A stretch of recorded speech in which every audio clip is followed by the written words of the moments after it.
Dünya genelinde sosyal medyanın gücü gittikçe artıyor. Birçok sivil toplum kuruluşu etkinliklerini oradan duyuruyor.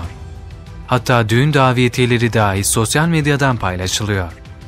Ancak insanın aklına gelen en önemli soruysa şu: bu kadar yoğun kullanılan sosyal medya alanı ne kadar güvenli?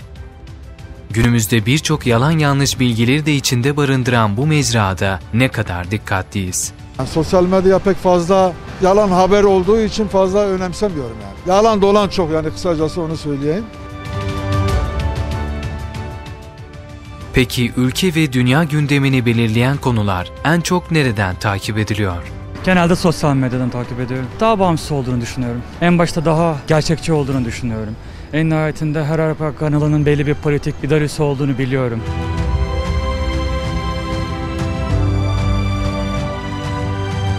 Hem sosyal medya hem televizyondan. Sosyal medya. Sosyal medya hocam. Sosyal medya.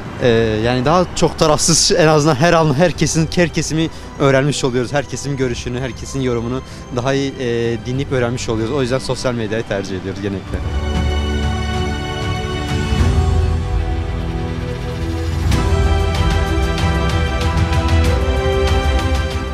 Vallahi ben televizyondan izliyorum. Saat 7'den sonra genelde haberler başlıyor.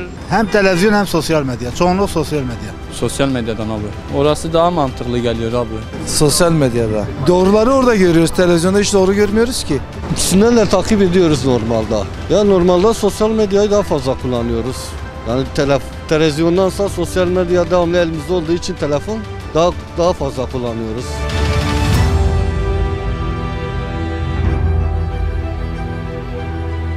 Televizyondan takip ediyorum. Bana daha geliyor, etkili geliyor. Yani sosyal medya pek fazla yalan haber olduğu için fazla önemsemiyorum yani. Yalan dolan çok, yani kısacası onu söyleyeyim. Ama televizyon biraz daha benim ilgimi çekiyor, yani sosyal medyadansa. Sosyal medyadan. Sosyal medya şu an cebimizdeki olan internettir, telefondur. Sürekli elimizde olduğu için sosyal medyadan biz takip ediyoruz. Vallahi televizyonlarda izliyorum ben genellikle. Sosyal medyaya bakıyoruz, televizyonlara bakıyoruz. Sosyal medyada dezenformasyon sınırsız olmasına rağmen birçok kişi haberleri bu platformdan takip ediyor. Uzmanlar da insanların sosyal medya kullanırken daha fazla dikkatli olması gerektiğini ifade ediyor.